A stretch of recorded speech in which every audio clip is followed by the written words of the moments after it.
I know I talk about this a really lot. It is really one of the subjects that maybe are most important for people who want to change their relationship with food. So, hello everyone. If you are here watching this for the first time, my name is Sippy Livne. I'm a registered nurse and a certified sugar and food addiction counselor. And welcome to my weekly live. Every week I go live on Facebook. It comes up on my YouTube, on my Instagram. Um, and I talk about different subjects to help people who want to lower or completely give up sugar or lower their consumption of sugar because they feel like for them it's like a drug, like cigarettes or nicotine or alcohol or what have you. So those are the people also who come to my program, GPS to Sugar Free. And one of the hardest things to for me to do, especially when clients who have been struggling to lose weight for many years, is to break that diet mentality. So let's define what that means. The diet mentality is like that black and white thinking around weight loss.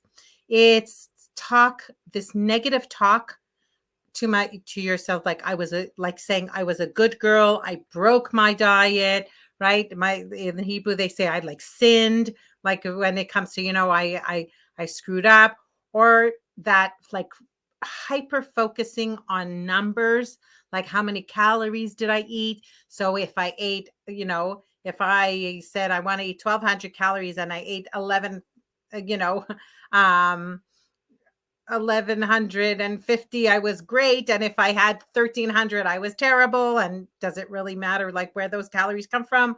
Or this like thing of like sort of focusing on a certain goal weight. And like that's a perfect example. Let's take that. Somebody comes to me, she weighs 80 kilos, she wants to weigh, her goal weight is 60 kilos. And I say to this woman, let's call her Sharon. So I say to Sharon, okay, your goal weight, you say you want to lose 20 kilos, you want to weigh 60 kilo. Now I'm going to ask you something, or else like, so I say to her, well, let me ask you, why do you want to weigh 60 kilos? What will losing 20 kilos of your body weight, what will that give you in your life?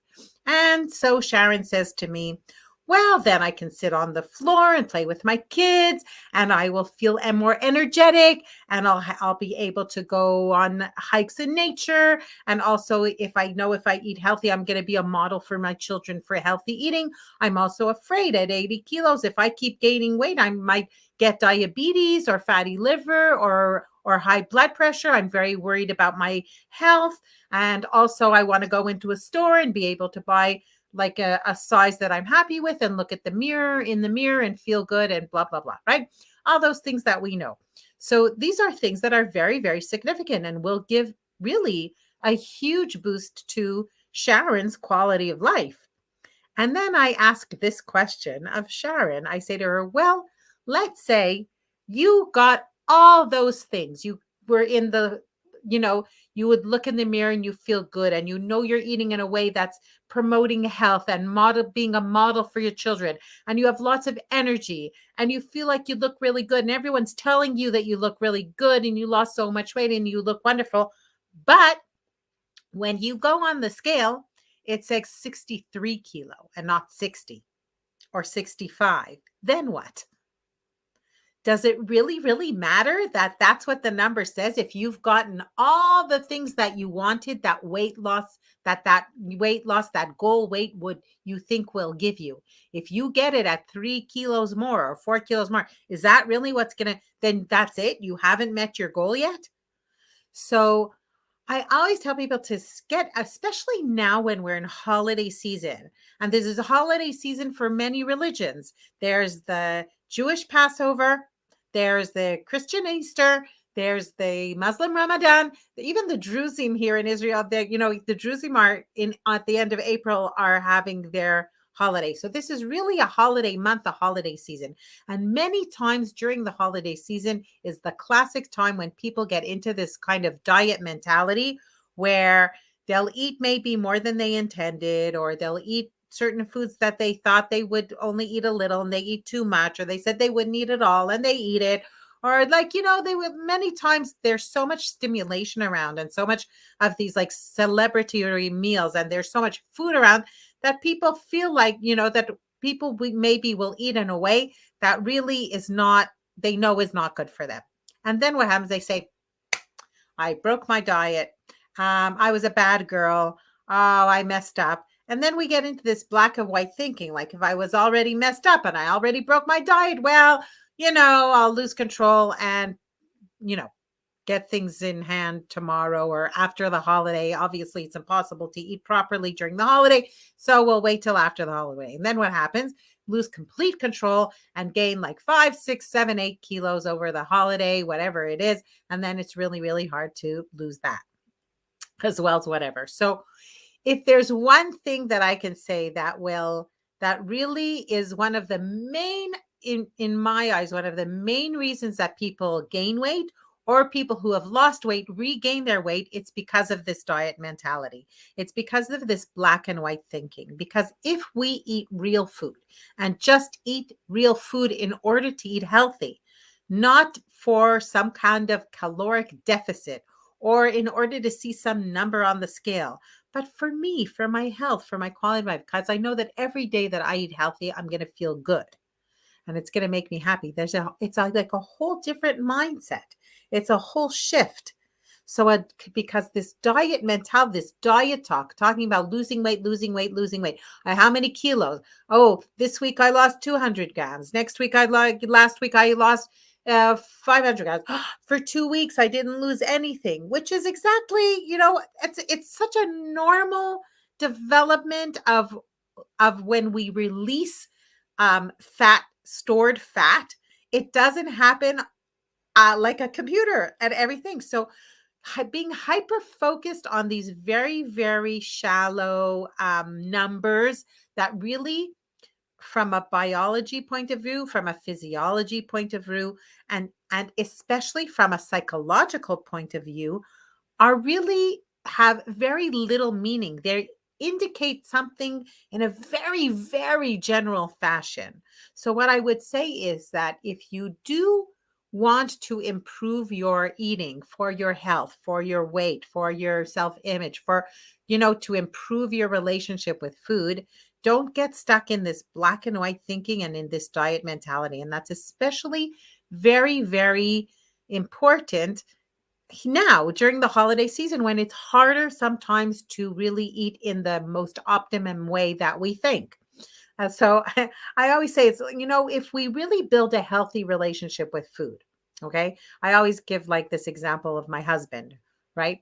I've been married for over 35 years. I love my husband. We have a great relationship. It wasn't always like that. We've gone over a lot of hurdles and, we've had great times. We've had hard times. But you know what? Sometimes he bugs me. Sometimes he's really irritating and I don't feel like being around him. Does that mean like we're going straight to like divorce? No, of course not. Okay, there was one day I just, didn't, I don't know, whatever it is. He wasn't like as shiny and new as sometimes he is on other days. And then there's other days when I'm like so grateful and happy that he's part of life, which I am always. But sometimes, you know, we bug each other. We get on each other's nerves. But that doesn't mean if there was one day where he bugged me, that doesn't mean that I'm going to divorce him. It means that, okay, we have a relationship. We have really good days. Sometimes we have not so good days. And we keep moving and we keep going and we keep building and we keep working. And it's the same thing with your relationship with food. That is, so think about how you're talking, your self-talk about food. Is it only about like what a bad girl you were or a bad boy? Or is it about like, did I keep my diet, not keep my diet? Hyper focusing on numbers, then you are stuck in the diet mentality. And if you want to be free of the diet mentality, it's a matter of really changing those words. Yes, it's a matter of the semantics. Change the words, change your self-talk. Remember, if you ate better today than you did yesterday, well, that's a lot. And then make sure that your short-term goals are doable. I would say should is a bad word. So don't think about what you should be doing. Think about what is doable for you. What is attainable? What is this short-term small goal that is attainable for you? So if you would like to share here what you think about this diet mentality and that negative self-talk, and have you found that you do that with yourself, or do you hear people around you talking about that? And what do you think about that? And how can you personally change your, your talk in your head? So that's my food for thought for you for this week. I will see you next week on Sippy Live, Sundays at 8 p.m. Israel time, which is 9 a.m. Eastern time. And please give a like, give a comment. There's lots of cool stuff there in the descriptions and in the comments. You can also download the free real food shopping list, which can really help you with your holidays. And I'm going to give one last tip for the holiday. I always say that if you plan to succeed, you will succeed to plan. And that means that in today's nutritional environment, especially when we're going to holiday meals or vacations or whatever it is, you cannot expect that there will be there healthy food necessarily. Make sure that you take with you, if you're going on a long road trip, even if you're going to friends, bring a dish, bring some kind of a salad, always make sure that you have with you some kind of healthy food um, with you, so that in case you get stuck and there's only junk around, which happens many times, that you know that you have a healthy food choice available to you, so you can be responsible for your food. That's what I have to say. Have a happy Pesach, a happy Passover to everyone um, who is celebrating Passover. And hi, Suzette. Thank you so much for being here. And for anyone who's celebrating Easter, have a happy Easter. Have a Ramadan Kareem for those who are having Ramadan. And I will see you next week. Bye bye.